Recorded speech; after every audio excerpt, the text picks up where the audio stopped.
तर सुधाकर बडगुजर यांची ठाकरेंच्या शिवसेनेतून हकालपट्टी करण्यात आली आहे। पक्षविरोधी कारवाई केल्याने सुधाकर बडगुजर यांची हकालपट्टी केल्याची घोषणा करण्यात आली। सुधाकर बडगुजरांच्या भाजप प्रवेशाला आमदार सीमा हिरेंनी विरोध केलाय। बडगुजरांवर अनेक गुन्हे दाखल असल्याचं म्हणत सीमा हिरेंनी नाराजी व्यक्त केली। ठाकरे गट आणि मनसेच्या युतीबाबत आदित्य ठाकरेंनी एक सूचक वक्तव्य केले। महाराष्ट्र हितासाठी कोणी सोबत येत असेल तर त्यांचं स्वागतच आहे, असं वक्तव्य आदित्य ठाकरेंनी केलं। मनसेकडून येणारी विधानं आम्हाला अपेक्षित नाहीत। ठाकरे बंधूंच्या युतीबाबत मनसेकडून होणाऱ्या विधानांवर सुषमा अंधारेंनी ही प्रतिक्रिया दिली। आदित्य ठाकरेंच्या वक्तव्यावरून संजय शिरसाटांनी टोला लगावलाय। उद्या ओवेसी आणि अबू आझमींनाही सोबत घेणार का, असा सवाल त्यांनी आदित्य ठाकरेंना केलाय। मुंबई पालिका निवडणुकीत भाजप सर्वाधिक जागा लढणार असल्याची माहिती मिळतेय, तर दुसरीकडे ठाण्यात शिवसेना मोठा भाऊ म्हणून सर्वाधिक जागांवर दावा करणार आहे, तर काही पालिका युती म्हणून तर काही स्वबळावर लढणार, अशी माहिती वरिष्ठ सूत्रांनी दिली आहे। मुंबई पालिका निवडणुकीत 150हून जास्त जागा लढल्यास महायुतीला फायदा होण्याची चिन्ह आहेत, तर ठाकरे बंधूंच्या युतीचा कोणताही परिणाम भाजपवर होणार नाही, असं सर्वेचं निरीक्षण असल्याची सूत्रांची माहिती आहे। पालिका निवडणुकीच्या मुद्द्यावरून आता राष्ट्रवादीचे नेते धर्माराव बाबा आत्राम यांनी भाष्य केलंय। पक्ष जो निर्णय घ्यायचा ते घेतील, मात्र आमच्या जिल्ह्यामध्ये परिस्थिती वेगळी आहे, याचा विचार करून आम्हाला पुढे जावं लागेल, असं म्हणत आत्राम यांनी स्वबळाचा नारा दिलाय। मी स्वबळाची ही तयारी केली आहे, असं वक्तव्य बाबा आत्राम यांनी केलंय। भाजपचे आमदार राणा पाटील यांच्यावर खासदार ओमराजे निंबाळकर यांनी टीका केली आहे। 2 हाणा पण मंत्री म्हणा अशी गत राणा पाटलांची झाली आहे, असं ओमराजे निंबाळकर म्हणाले।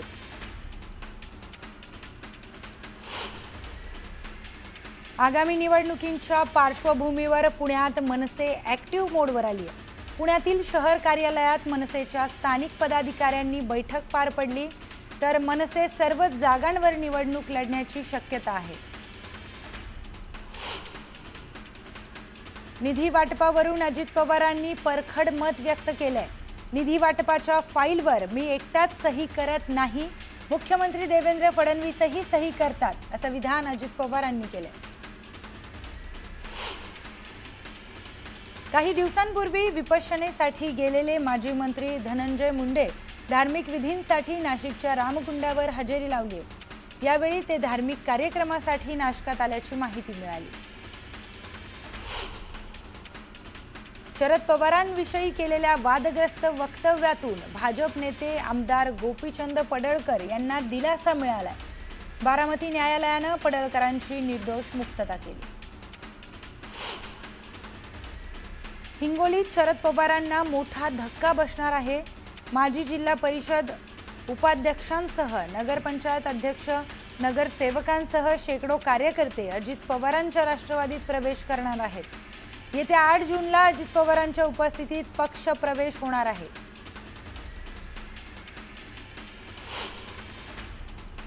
प्रहार संघटनेचे अध्यक्ष बच्चू कडू 8 जून पासून अमरावतीच्या गुरुकुंज मोझरी येथे बेमुदत अन्नत्याग उपोषण करणार आहेत। शेतकऱ्याची संपूर्ण कर्जमाफी करण्यासह दिव्यांग आणि विधवा महिलांना 6000 मानधन मिळावं, या मागणीसाठी बच्चू कडू उपोषण करणार आहेत। आमदार सुरेश धस यांनी पोलीस अधिकारी सुपेकर यांच्यावर गंभीर आरोप केलाय। सुपेकरांनी जेलमधील आरोपींकडून 300 कोटी रुपये मागितल्याचा गंभीर आरोप सुरेश धस यांनी केलाय। सुरेश धस यांनी हगवणे कुटुंबियांवर देखील हल्लाबोल चढवला। हगवणे बाहेर आले तर लोक त्यांना टोमॅटो आणि शेण मारतील, मात्र त्यानं काही होणार नाही। ते बाहेर आल्यावर त्यांच्यासाठी एक गाडी आणि कवच तयार ठेवा असं थेट आवाहन त्यांनी जाहीर कार्यक्रमातून केलं। वैष्णवी हगवणे प्रकरणातील सह आरोपी निलेश चव्हाणच्या अडचणी वाढणार आहेत। वारजे पोलीस निलेश चव्हाणचा ताबा मागणार आहेत।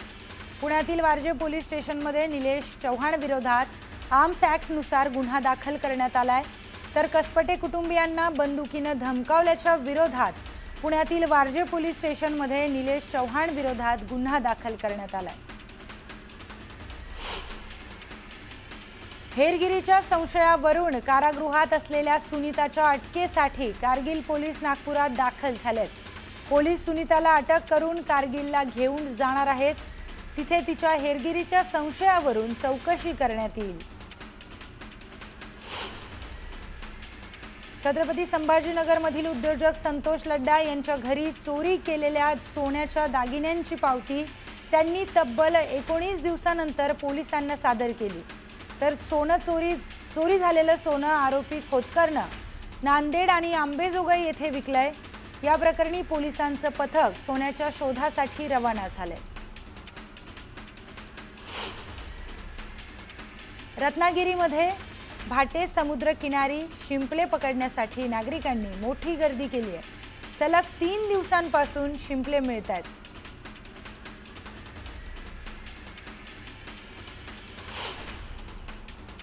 वेगवान बातम्या। उद्योजक लड्डा यांच्या घरातील सोने चोरी प्रकरणात पोलिसांनी तपास सुरू केलाय। यावेळी नांदेडच्या सराफा मार्केटमधील दुकानांमध्ये पोलिसांनी तपासणी सुरू केली आहे। अकोला शहरात कोरोनाचे 2 रुग्ण आढळल्यानं खळबळ उडाली। या दोन्ही रुग्णांची प्रकृती चांगली असून त्यांना होम क्वारंटाईन करून त्यांच्यावर घरीच उपचार सुरू आहेत। नागरिकांनी न घाबरता काळजी करण्याचं आवाहन पालिकेनं नागरिकांना केलंय। चोपड्यात कुपोषित बालकांची तपासणी करण्यात आली। यावेळी सकस आहार आणि औषधांचंही वाटप करण्यात आलं। बुलढाणा जिल्ह्यातील नांदुरा ते जळगाव मार्गावरील रेल्वे फाटकावरील वाहतूक सुरळीत करण्यासाठी नागरिकांच्या सुरक्षेच्या दृष्टीनं आवश्यक असलेला उड्डाणपूल आणि भुयारी मार्ग प्रकल्प अखेर मार्गी लागलाय। पुलाची निविदाही प्रकाशित करण्यात आली। पुण्यात एका नाटकाच्या प्रयोगादरम्यान अचानक एका प्रेक्षकाच्या कपड्यांमध्ये उंदीर शिरल्याचा किळसवाना प्रकार यशवंत नाट्यगृहात घडलाय। दरम्यान या उंदरानं त्या व्यक्तीला नख मारल्यानं त्याला इंजेक्शनही घेता आलंय।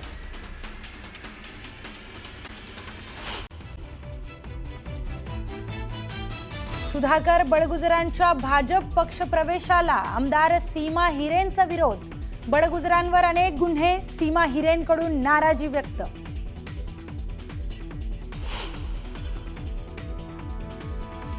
सुधाकर बडगुजर यांची ठाकरेंच्या शिवसेनेतून हकालपट्टी। पक्षविरोधी काम केल्यानं बडगुजर यांच्यावर हकालपट्टीची कारवाई।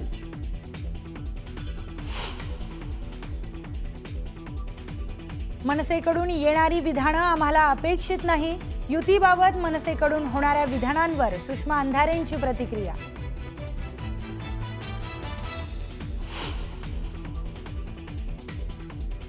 राज्य आपत्ती व्यवस्थापन विभागाच्या बैठकीला उपमुख्यमंत्री एकनाथ शिंदेंची गैरहजेरी।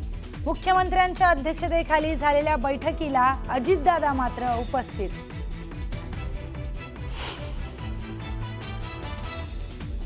मनसे युतीबाबत आम्ही सकारात्मक, महाराष्ट्र हितासाठी सोबत येणाऱ्यांचं स्वागतच करू, आदित्य ठाकरेंचं वक्तव्य। तर उद्या ओवेसी आझमींनाही सोबत घेणार का, संजय शिरसाटांचा सवाल।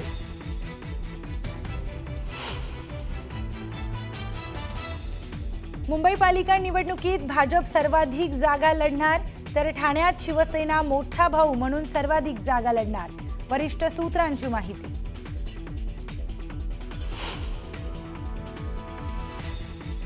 मुंबई पालिका निवडणुकीत 150हून जास्त जागा लढल्यास फायदा होणार, तर ठाकरे बंधूंच्या युतीचा कोणताही परिणाम भाजपवर होणार नाही, सर्वेचे निरीक्षण असल्याची सूत्रांची माहिती। वर्ध्यातल्या हिंगणघाट इथल्या नायब तहसीलदारांच्या दालनातच आत्मदहनाचा प्रयत्न। ट्रॅक्टर मालक तरुणाचे तहसीलदार आणि एसडीओंवर गंभीर आरोप.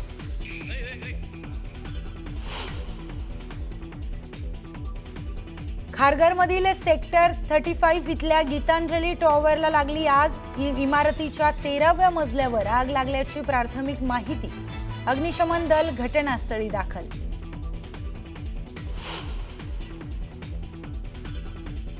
दोन दिवसांच्या विश्रांतीनंतर राज्यात पुन्हा एकदा पावसाची हजेरी. मुंबई, पुणे, रायगड आणि सांगलीत पावसाची संततधार, तर उष्णतेपासून नागरिकांना दिलासा.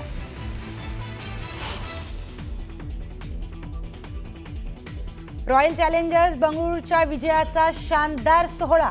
रॉयल चॅलेंजर्स बंगळुरूची विजय मिरवणूक. विजेत्या संघाला पाहण्यासाठी चाहत्यांची तुफान गर्दी.